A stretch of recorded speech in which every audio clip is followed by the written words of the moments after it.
कहानी की शुरुआत में हम एक मछुआरे को देखते हैं जिसका नाम सोलोमन है। सोलोमन की एक छोटी सी फैमिली है जिसमें उसकी वाइफ, उसके 2 छोटे बच्चे और एक बड़ा बेटा है जिसे सोलोमन पढ़ा लिखा कर डॉक्टर बनाना चाहता है। वो नहीं चाहता कि मेरा बेटा मेरी तरह एक मछुआरा बने, लेकिन सोलोमन बहुत ज्यादा गरीब होता है। इसलिए एक दिन जब उसके बेटे की स्कूल से छुट्टी होती है तब वो अपने बेटे को घर वापस लेकर आ रहा होता है। रास्ते में वो अपने बेटे से कहता है कि बेटा, गरीबी के चलते मैं तो पढ़ नहीं पाया, लेकिन मैं तुम्हें डॉक्टर जरूर बनाऊंगा। ये दोनों ये बातें कर ही रहे होते हैं। तभी सोलोमन देखता है कि आतंकवादी ग्रुप के लोग उनके गांव पर हमला करने के लिए बढ़ रहे हैं। ये देखकर सोलोमन अपने बेटे को लेकर तेजी से गांव की तरफ दौड़ता है और जल्दी से अपने घर पहुंचता है, जहां वो अपनी वाइफ और बाकी बच्चों से कहता है कि हमें फौरन इस घर को छोड़कर यहाँ से निकलना होगा, क्योंकि आतंकवादी लोग हम पर हमला करने आ रहे हैं। वो अपने घर को पीछे से तोड़ देता है और अपनी वाइफ और बच्चों को घर के पीछे के रास्ते से निकाल देता है। अब वो जैसे तैसे करके अपनी वाइफ और बच्चों को यहाँ से भगाने में कामयाब हो जाता है, लेकिन वह खुद उन आतंकवादियों के हाथ लग जाता है। उन आतंकवादियों ने और भी कई सारे लोगों को पकड़ लिया था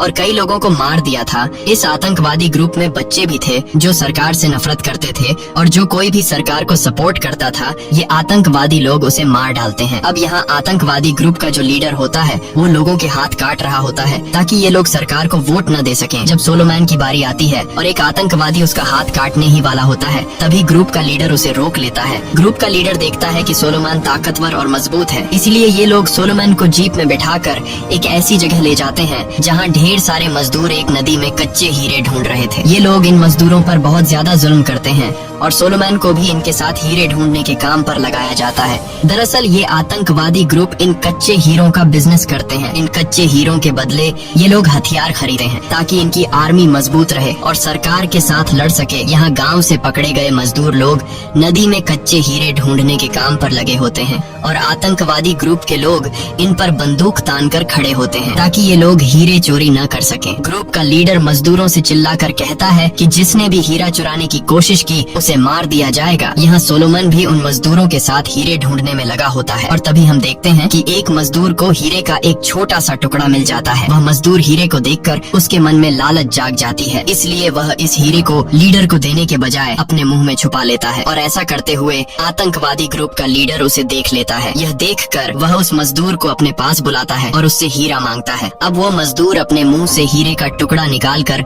आतंकवादी ग्रुप के लीडर को दे देता है। लीडर हीरा लेने के बाद फौरन उस मजदूर को गोली से शूट कर देता है। ये देखकर सभी मजदूर बहुत ज्यादा डर जाते हैं और सोलोमन भी ये सब कुछ देख रहा होता है। अब यहाँ सीन कट होता है और हम इस कहानी के मेन कैरेक्टर डैनी को देखते हैं, जो एक हेलीकॉप्टर में इन आतंकवादियों के ग्रुप के पास आता है। वह इन लोगों से कैप्टन जीरो के बारे में पूछता है और ये लोग डैनी पर बंदूक तान कर उसे कैप्टन जीरो के पास लेकर आते हैं। ग्रुप का कैप्टन डैनी को कुछ हीरे देता है और बदले में उससे बंदूकें मांगता है। डैनी कहता है ठीक है, तुम्हें बंदूकें मिल जाएंगी। दरअसल डैनी एक स्मगलर है जो इन लोगों को हीरे के बदले बंदूकें देता है। डैनी इन हीरो की स्मगलिंग कई सालों से कर रहा है और वह इस काम में काफी प्रोफेशनल होता है। वह हर बार पुलिस को चकमा देकर बॉर्डर क्रॉस कर लेता है। इस बार वह कुछ बकरियों को लेता है और इन बकरियों में से एक बकरी की खाल में उन हीरो को छुपा देता है। बॉर्डर क्रॉस करते वक्त पुलिस उसे पकड़ लेती है। डैनी को लग रहा था कि हमेशा की तरह आज भी वो यहाँ से पुलिस को चकमा देकर निकल जाएगा, लेकिन आज उसकी किस्मत साथ नहीं देती। पुलिस उन बकरियों की तलाशी लेती है और उन बकरियों की तलाशी लेते हुए उन्हें हीरे मिल जाते हैं और डैनी पकड़ा जाता है, जिसके बाद डैनी को जेल में डाल दिया जाता है। वहीं हमें कच्चे हीरों की खान दिखाई जाती है जहाँ सभी मजदूर हीरे ढूंढने में लगे होते हैं और सोलोमन भी हीरे ढूंढने में लगा रहता है। तभी उसके हाथ एक बहुत बड़ा हीरा लग जाता है। उस हीरे को देखकर सोलोमन की आंखें खुली की खुली रह जाती हैं, क्योंकि वो हीरा साइज में काफी बड़ा था। अब सोलोमन सोचता है कि यह हीरा गैंग के लीडर को दूं या नहीं, क्योंकि कुछ देर पहले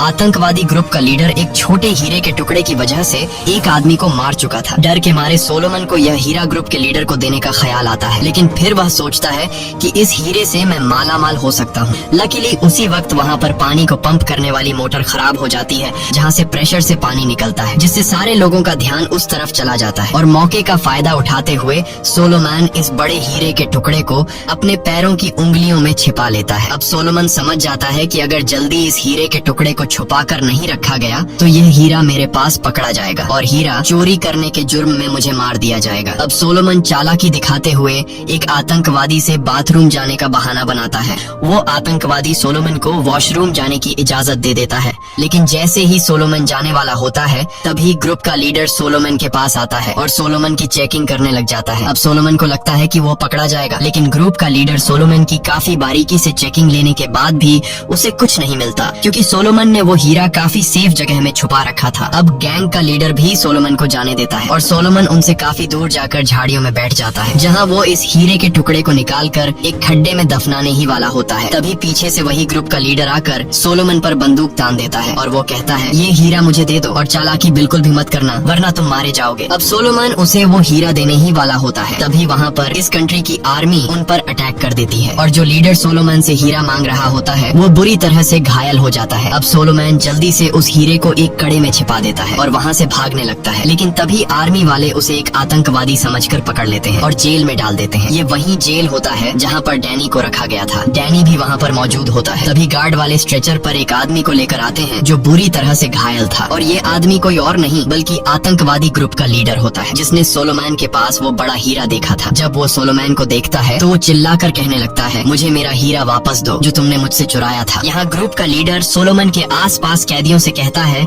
कि इस आदमी के पास एक बहुत ही बड़ा हीरा है। इतना बड़ा हीरा मैंने अपनी जिंदगी में नहीं देखा। जो कोई भी सोलोमन से मेरा हीरा निकाल कर देगा मैं उसे $10,000 दूंगा। पैसों का सुनकर सभी कैदी सोलोमन की तरफ देखने लगते हैं। यह सब डैनी भी देख रहा होता है और सोलोमन को पता चल जाता है कि ये लोग मुझे नहीं छोड़ेंगे, इसलिए वो गुस्से में आतंकवादी ग्रुप के लीडर पर चिल्लाने लगता है कि मेरे पास कोई हीरा नहीं है। वह अपने कपड़े उतार कर कहता है, देख लो, मेरी तलाशी लो, कहाँ है हीरा। ये काम करके सोलोमन वहाँ मौजूद सभी कैदियों को तो चकमा दे देता है, लेकिन डैनी को नहीं। डैनी समझ जाता है कि सोलोमन के पास सच में एक बहुत ही बड़ा हीरा है। जेल में रहते हुए कई दिन गुजर जाते हैं और अपने गुनाह की सजा काटने के बाद डैनी को छोड़ दिया जाता है। वो बाहर जाकर अपने दोस्त से मिलता है और उसे कहता है, जेल में सोलोमन नाम का एक आदमी है जिसके पास हीरे का एक बहुत ही बड़ा टुकड़ा है। हमें उसे भी जेल से बाहर निकालना होगा ताकि हम उससे उस हीरे के बारे में जान सकें। डैनी का दोस्त डैनी से कहता है कि सोलोमन को छुड़ाने के लिए हमें पैसों की जरूरत पड़ेगी। डैनी कहता है कि तुम पैसों का टेंशन मत लो, मैं कुछ करता हूँ। डैनी कुछ दिनों के लिए एक होटल में रुकता है और हम देखते हैं कि डैनी अपना एक नकली दांत बाहर निकालता है और उसमें से एक हीरा निकालकर मार्केट में भेज देता है और उन पैसों में से कुछ पैसे अपने दोस्त को देकर सोलोमन को जेल से छुड़ाने के लिए देता है। असल में डैनी को सोलोमन से कोई हमदर्दी नहीं थी, बल्कि वो सोलोमन से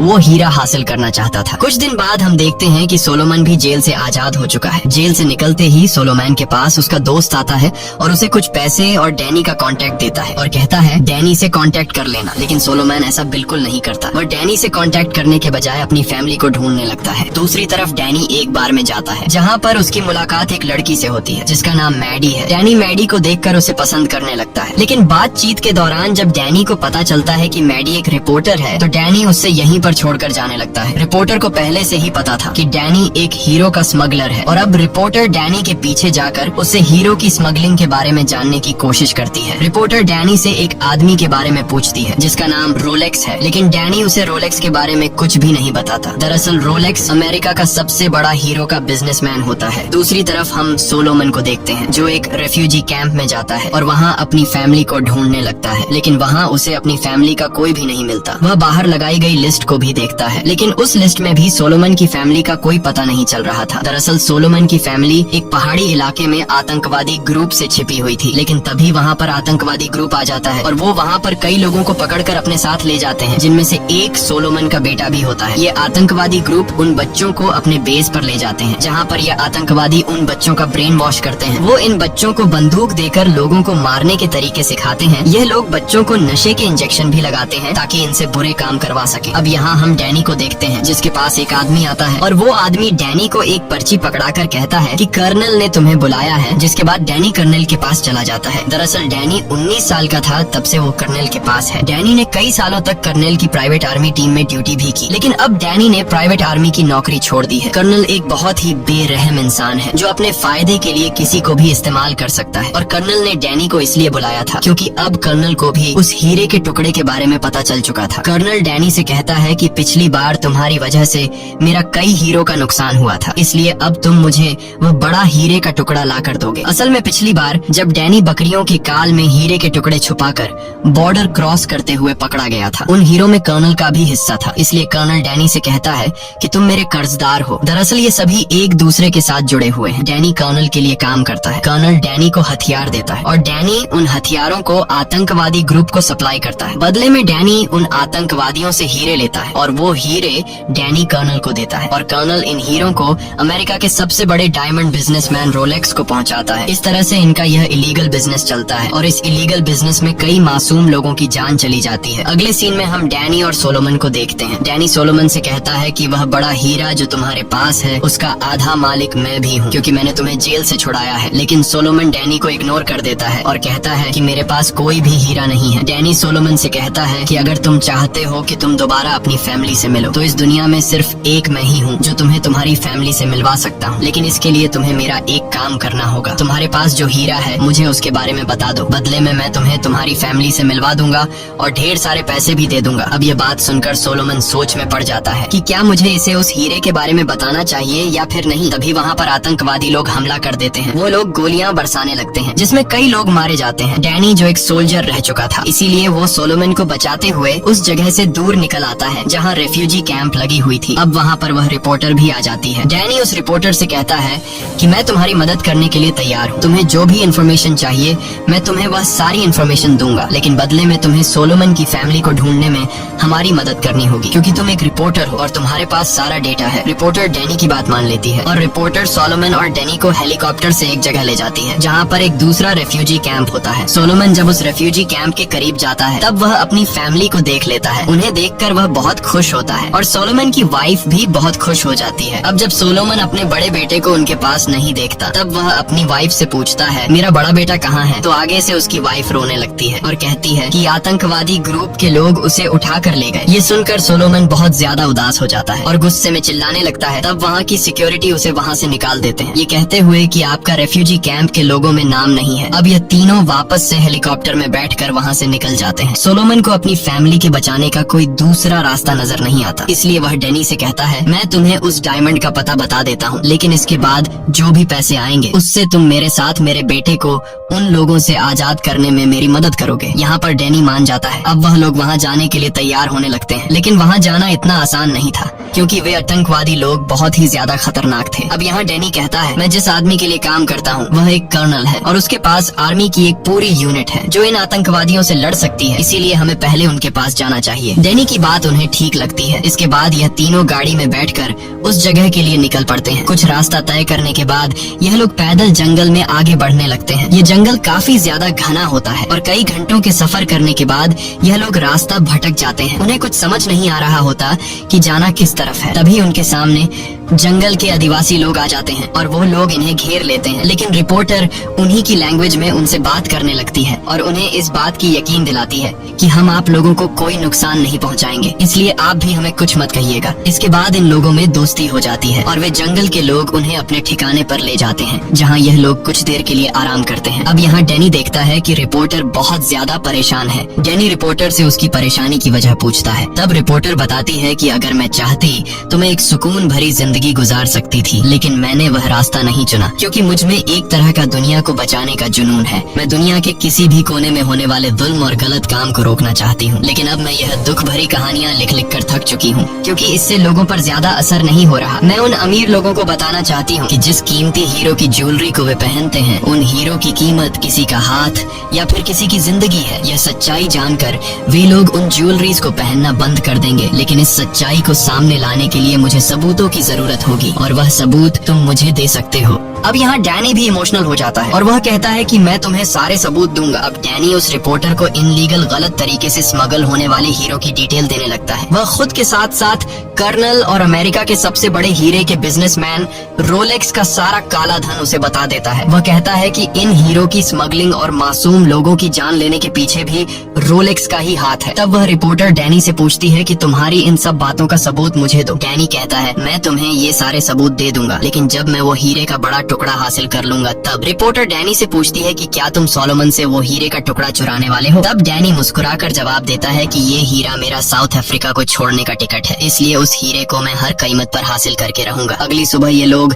एक मिलिट्री कैंप तक पहुंच जाते हैं और ये मिलिट्री कैंप किसी और का नहीं बल्कि डैनी जिस कर्नल के लिए काम करता था ये उसी कर्नल का कैंप होता है। यहाँ डैनी की मुलाकात कर्नल से होती है। कर्नल डैनी से कहता है कि हमारी मिलिट्री को ज्वाइन कर लो, हम जल्द ही इन आतंकवादियों को खत्म करने के लिए निकलने वाले हैं। तब डैनी कर्नल को समझाता है कि इतनी जल्दी नहीं, ऐसे में वो सब लोग भाग जाएंगे। डैनी उससे कहता है कि पहले मैं और सोलोमन उस जगह पर जाएंगे, वहाँ की पूरी सिचुएशन समझने के बाद मैं तुमसे कांटेक्ट करूंगा और तब तुम अपनी टीम के साथ उन लोगों पर हमला कर देना। कर्नल इस बात को मान जाता है। इसके बाद डैनी सीधा उस रिपोर्टर के पास आता है और उससे कहता है कि मैं और सोलोमन यहाँ से जाने वाले हैं। ये सुनकर वो रिपोर्टर बहुत ज्यादा इमोशनल हो जाती है, क्योंकि डैनी और रिपोर्टर अब एक दूसरे को पसंद करने लगे थे। डैनी उस रिपोर्टर को एक डायरी देता है जिसमें रोलेक्स और उसके रॉ डायमंड्स के बिजनेस की सारी डिटेल्स होती हैं। डैनी जाते हुए उस रिपोर्टर से कहता है कि जब भी मुझे मौका मिला तो मैं तुम्हें कॉल जरूर करूंगा। इसके बाद डैनी और सोलोमन उस जगह की तरफ बढ़ने लगते हैं जहाँ पर सोलोमन ने वो हीरा गाड़ा था। कई घंटों से जंगल में सफर करने के बाद रात हो जाती है। रात को यह दोनों जब जंगल में आगे बढ़ रहे होते हैं तभी वहाँ पर आतंकवादी ग्रुप की एक गाड़ी आती है जिसमें कुछ बच्चे बंदूक तान कर खड़े होते हैं और उन्हीं बच्चों में सोलोमन अपने बेटे को देख लेता है। अपने बेटे को देखते ही सोलोमन खुद पर कंट्रोल नहीं रख पाता और वो अपने बेटे को आवाज देने लगता है। पर इससे पहले कि सोलोमन का बेटा अपने बाप को देख पाता, बाकी लड़के सोलोमन को देख लेते हैं और वो इन पर फायरिंग करने लग जाते हैं। ये दोनों अपनी जान बचाते हुए वहाँ से भागने लगते हैं और भागते हुए ये लोग झाड़ियों के पीछे छुप जाते हैं। अब क्योंकि रात का टाइम होता है और पूरे जंगल में काला अंधेरा होने की वजह से ये लोग इन दोनों को ढूंढ नहीं पाते और वहाँ से चले जाते हैं। जब सुबह होती है तो डैनी सोलोमन को काफी बुरा भला कहता है कि तुम्हारी आवाज देने की वजह से हमारी जान भी जा सकती थी। यहाँ पर सोलोमन डैनी से कहता है कि मैं अपने बेटे को देखकर खुद पर कंट्रोल नहीं रख पाया। डैनी कहता है चलो ठीक है, लेकिन फिर से ऐसी गलती मत करना। अब ये दोनों फिर से उस तरफ बढ़ने लगते हैं जहाँ पर हीरा है, लेकिन कुछ दूर आगे जाने के बाद सोलोमन अपना रास्ता बदल लेता है। तब डैनी उसे गुस्से से रोकता है और कहता है कि हीरा इस तरफ है। सोलोमन डैनी से कहता है कि मुझे अपना बेटा ढूंढना है और वो उस तरफ है। इस बात पर दोनों के बीच बहस होने लगती है। बहस इतनी बढ़ जाती है कि दोनों एक दूसरे को मारने पर उतर आते हैं, लेकिन तभी डैनी सोलोमन के सिर पर बंदूक तान देता है। सोलोमन कहता है कि मैं पहले ही मर चुका हूँ, अगर तुम मुझे मारना चाहते हो तो मार दो, मैं अपने बेटे को किसी भी हाल में ढूंढ कर रहूंगा। ये सुनकर डैनी को एहसास होता है कि वो अपनी जगह सही है। इसके बाद दोनों में सुलह हो जाती है और ये दोनों फिर से आगे बढ़ते हैं। चलते चलते ये दोनों उस जगह के काफी करीब पहुँच जाते हैं जहाँ पर सोलोमन ने हीरा छिपा कर रखा था। ये लोग वहाँ दूरबीन से उन लोगों पर नजर रखते हैं जहाँ मजदूर काम कर रहे होते हैं और ढेर सारे आतंकवादी ग्रुप के लोग बंदूक तान कर खड़े होते हैं। इन लोगों को महसूस हो जाता है कि इस समय हमला करना ठीक नहीं होगा। जैसे ही रात होती है सोलोमन उन आतंकवादियों के ठिकाने में घुसकर अपने बेटे को ढूंढने लगता है। यहाँ पर सोलोमन को अपना बेटा दिखाई देता है जो कुछ लड़कों के साथ ताश खेल रहा होता है। सोलोमन उसके पास जाता है और उसे बुलाने की कोशिश करता है, लेकिन उसका बेटा उसे पहचानने से इनकार कर देता है। वह अपने बाप को धक्का देकर पीछे करता है और अपने साथियों से कहता है कि यह दुश्मन है। जिसके बाद सब लोग सोलोमन पर बंदूक तान देते हैं और सोलोमन को कैदी बना लेते हैं और उसे अपने कमांडर के पास ले जाते हैं। और यह कमांडर कोई और नहीं बल्कि वो आदमी होता है जो सोलोमन की वजह से घायल हुआ था। ये सारी चीजें दूर खड़ा डैनी भी देख रहा होता है और वो समझ जाता है कि यही मौका है इन्हें खत्म करने का। इसके बाद डैनी अपने कर्नल से कांटेक्ट करता है और उससे कहता है कि जल्दी से इस जगह पर अटैक करो। कमांडर सोलोमन को देखकर कहता है कि मैं जानता था कि तुम यहाँ हीरा ढूंढने जरूर आओगे और अब जब तुम आ गए हो तो तुम मुझे वह हीरा ला कर दोगे। लेकिन सोलोमन हीरा देने से इनकार कर देता है। ये सुनकर कमांडर गुस्सा हो जाता है और वह सोलोमन के बेटे को पकड़कर कहता है कि अगर तुम मुझे उस हीरे के बारे में नहीं बताओगे तो मैं तुम्हारे बेटे को यहीं पर मार दूंगा। अब यहाँ पर सोलोमन अपने बेटे को बचाने के लिए उसे हीरे का पता बताने ही वाला होता है कि तभी कर्नल के लोग आ जाते हैं। कर्नल के लोग हेलीकॉप्टर से नीचे मौजूद सभी लोगों पर अंधाधुंध गोलियां बरसाना शुरू कर देते हैं। अब सोलोमन का बेटा बहुत ज्यादा डर जाता है और उसे गोलियां लगने ही वाली होती हैं। तभी डैनी आकर उसे बचा लेता है। दूसरी तरफ सोलोमन आतंकवादी ग्रुप के कमांडर को मार देता है। कर्नल के लोग यहाँ मौजूद सभी आतंकवादियों को मार डालते हैं और कर्नल के लोग इस पूरे एरिया को अपने कंट्रोल में ले लेते हैं। इसके बाद कर्नल डैनी के पास आता है और उसे कहता है कि अब मुझे उस हीरे के बारे में बताओ। डैनी कहता है कि मैं तुम्हें उस हीरे के बारे में बताऊंगा, लेकिन हम उसका आधा आधा करेंगे। कर्नल तुरंत डैनी की बात मान लेता है। डैनी यह देखकर शक में पड़ जाता है कि कर्नल इतनी आसानी से कैसे मान गया, क्योंकि कर्नल बहुत ही बेरहम इंसान है और पैसे के लिए किसी को भी मार सकता है। डैनी समझ जाता है कि हीरे के मिलने के बाद कर्नल उसे और सोलोमन को मार देगा। अब डैनी सोलोमन के पास जाता है और उसके कान में चुपके से कहता है कि जब तुम वह हीरे का टुकड़ा निकालोगे तब तुम कर्नल का ध्यान भटका देना और मौके का फायदा उठाते हुए मैं वहीं पर कर्नल को शूट कर दूंगा। वह सोलोमन को बताता है कि अगर हम ऐसा नहीं करते तो हीरा मिलते ही कर्नल हम दोनों को मार देगा। सोलोमन डैनी की बात मान लेता है। इसके बाद वे सभी उस जगह की ओर जाते हैं जहां सोलोमन ने हीरा छुपाया था। उस जगह पहुंचने के बाद सोलोमन जमीन खोदना शुरू कर देता है जहां उसने हीरा छुपा कर रखा था। जैसे ही सोलोमन हीरा निकालने वाला होता है, डैनी फौरन कर्नल के साथियों पर हमला कर देता है और उनसे हथियार छीनकर उन्हें मार डालता है। यहाँ डैनी कर्नल को भी शूट कर देता है, लेकिन इस दौरान डैनी को भी एक गोली लग चुकी थी। अब सोलोमन हीरा निकाल लेता है और वह हीरा सोलोमन डैनी को दे देता है। जैसे ही वे दोनों यहाँ से निकलने वाले होते हैं, सोलोमन का बेटा आकर डैनी पर बंदूक तान देता है, क्योंकि वो पूरी तरह से ब्रेन वॉश हो चुका था। सोलोमन उसे आवाज देता है, तुम मेरे बेटे हो, लेकिन वह अपने पिता को पहचानने से इनकार कर देता है। तब सोलोमन उसे उसकी माँ के घर और उसके भाई बहनों की याद दिलाता है। ये सुनकर सोलोमन का बेटा रोने लगता है और वह अपने पिता के गले लग जाता है। तभी आर्मी के और लोग भी आ जाते हैं, इसलिए ये लोग खुद को बचाते हुए यहाँ से भागने लगते हैं। रास्ते में डैनी अपने एक दोस्त को कॉल करता है और हेलीकॉप्टर लाने को कहता है। कुछ देर बाद हेलीकॉप्टर पहुंच जाता है, लेकिन वह यहाँ लैंड नहीं कर सकता था, इसलिए वह हेलीकॉप्टर ऊपर पहाड़ी की चोटी पर उतरेगा। कुछ दूर जाने के बाद गोली लगने की वजह से डैनी आगे नहीं चल सकता था। तब सोलोमन उसे अपने कंधे पर उठाकर ले जाने लगता है, लेकिन गोली लगने की वजह से डैनी का बहुत खून बह चुका था। इसलिए वो सोलोमन से कहता है कि अब मैं आगे नहीं चल सकता, तुम्हें अकेले ही जाना होगा। और डैनी अपने जेब से हीरे का टुकड़ा निकालकर सोलोमन को दे देता है। सोलोमन कहता है कि मुझे लगा तुम मुझसे ये हीरा चुरा लोगे। डैनी हंसते हुए कहता है, हाँ सोचा तो मैंने भी ऐसा ही था, लेकिन अब मुझे लगता है कि इस हीरे की जरूरत सबसे ज्यादा तुम्हें है। ये है तुम्हारे बेटे का फ्यूचर। तुमने मुझे बताया था ना कि मैं अपने बेटे को डॉक्टर बनाना चाहता हूँ। ये सुनकर सोलोमन बहुत ज्यादा इमोशनल हो जाता है। डैनी सिर्फ सोलोमन को हीरा नहीं देता, बल्कि वह इसे उस रिपोर्टर का कॉन्टेक्ट दे देता है। साथ ही वो सोलोमन को अपनी बंदूक पकड़ाते हुए कहता है कि अभी कुछ देर बाद हेलीकॉप्टर तुम्हें लेने आएगा, लेकिन तुम उस आदमी पर बिल्कुल भी भरोसा मत करना। अगर तुम्हें कुछ भी गड़बड़ नजर आए तो तुम सीधे उसे शूट कर देना। अब यहाँ सोलोमैन और उसका बेटा ऊपर हेलीकॉप्टर की तरफ बढ़ने लगते हैं, लेकिन तभी नीचे से कर्नल के लोग आ जाते हैं। तब यहाँ डैनी सोलोमैन और उसके बेटे को कवर देते हुए कर्नल के लोगों को मार डालता है। इसके बाद वह उस रिपोर्टर को कॉल करता है जिससे डैनी पसंद करने लगा था। डैनी की आवाज सुनकर रिपोर्टर बहुत ज्यादा खुश होती है। डैनी रिपोर्टर को बताता है कि तुम्हें मुझ पर एक एहसान करना होगा। मैंने तुम्हारे पास सोलोमन और उसके बेटे को भेजा है, तुम्हें उन्हें रेस्क्यू करना होगा। तब वह रिपोर्टर डैनी से पूछती है कि तुम जख्मी हो। डैनी कहता है, हाँ मैं जख्मी तो हूँ, लेकिन मैं एक बहुत ही खूबसूरत जगह पर बैठा हूँ। मुझे खुशी है कि मैं तुमसे मिला। यह कहते ही डैनी कॉल काट देता है और उसी जगह पर डैनी की मौत हो जाती है। कुछ देर बाद हेलीकॉप्टर सोलोमन और उसके बेटे को लेने आता है और ये दोनों हेलीकॉप्टर में बैठकर चले जाते हैं। इसके बाद हमें दिखाया जाता है कि सोलोमन लंदन पहुंच गया है, जहां उसे रिपोर्टर मिलती है। रिपोर्टर सोलोमन को समझाती है कि तुम्हें ये हीरा अमेरिका के सबसे बड़े हीरे के बिजनेसमैन रोलेक्स को देना होगा। रोलेक्स ही वह बंदा है जो इस पूरे गेम को चला रहा है। उसने कई मासूम लोगों की जान ली है। डैनी और तुम्हारे इस हालत का जिम्मेदार रोलेक्स ही है। इसके बाद सोलोमन रिपोर्टर की बात को मानते हुए रोलेक्स के पास जाता है, जहाँ सोलोमन रोलेक्स के साथ एक सौदा करता है। सोलोमन रोलेक्स से कहता है कि तुम मुझे मेरी फैमिली लौट आओगे और मैं तुम्हें ये हीरा दूंगा। रोलेक्स मान जाता है और वह सोलोमन को उसकी फैमिली से मिलवा देता है। साथ में उसे पैसों से भरा हुआ एक बैग भी देता है और यह सब कुछ अब वह रिपोर्टर चुपके से कैमरा में कैप्चर कर रही होती है। रिपोर्टर के पास और भी रोलेक्स के खिलाफ सबूत होते हैं जो उसे डैनी ने दिए थे। इसके बाद वह रिपोर्टर सबूतों की बुनियाद पर रोलेक्स के सारे कच्चे हीरों के इलीगल बिजनेस को अपने मैगजीन में छपवा देती है। जब गवर्नमेंट को रोलेक्स के इस काले धंधे का पता चलता है तो गवर्नमेंट रोलेक्स को गिरफ्तार कर लेती है।